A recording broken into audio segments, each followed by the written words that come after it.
കണ്ണീർ പുഴയായി മാറുകയാണ് വയനാട്. രാവിലെ പുലർച്ചെ 2 മണിക്ക് തുടങ്ങിയ ഉരുൾപൊട്ടലിൽ ഇതുവരെ അത് മരണസംഖ്യ 79 മാറുകയാണ്. വീണ്ടും മരണസംഖ്യ കൂടുന്ന സാഹചര്യം തന്നെയാണ് ഇപ്പോൾ കാണുന്നത്.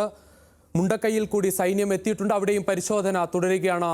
ഓരോ നിമിഷവും മൃതദേഹവും ഇങ്ങനെ കണ്ടെടുക്കുന്നുണ്ട്. വലിയ ആശങ്കയായി തുടരുകയാണ് നിലവിൽ രക്ഷാപ്രവർത്തനത്തിൻ്റെ സാഹചര്യം. രക്ഷാപ്രവർത്തനത്തിൻ്റെ ഓരോ മണിക്കൂറിലും ആശങ്കയോടെ തന്നെയാണ് നമ്മളും നോക്കിക്കാണുന്നത്. കാരണം 100-ലധികം ആളുകളെ ഇപ്പോഴും കാണാതായി എന്ന സാഹചര്യമുണ്ട്. അവരെയൊക്കെ കൃത്യമായി കണ്ടെത്തേണ്ടതുണ്ട്.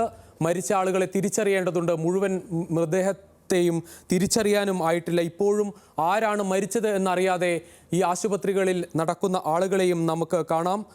വലിയൊരു ദുരന്തം, കേരളത്തിൻ്റെ ചരിത്രത്തിൽ കണ്ട ഏറ്റവും വലിയ ദുരന്തങ്ങളിൽ ഒന്നാണ് ഇന്ന് പുലർച്ചെ വയനാട്ടിൽ ഉണ്ടായത്.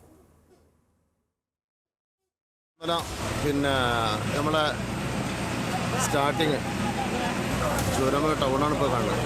ചൂരമല അങ്ങാടിയാണ്. ഒരുപാട് ആൾക്കാർ പല സ്ഥലങ്ങളിലായിട്ട് കുടുങ്ങി നിൽക്കുന്നവരുണ്ട്.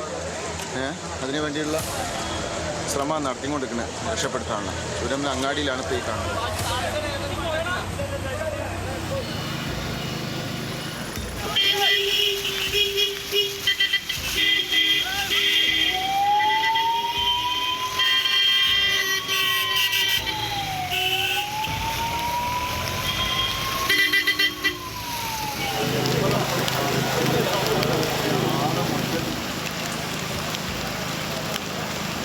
ചൂരമല ടൗണിൻ്റെ ഒരു ഭാഗത്തെ കച്ചവട സ്ഥാപനങ്ങൾ നിൽക്കുന്ന ഒരു ഭാഗത്തെ പൂർണ്ണമായും തകർത്തുകൊണ്ടാണ് മലവെള്ളം കടന്നു വന്നിട്ടുള്ളത്.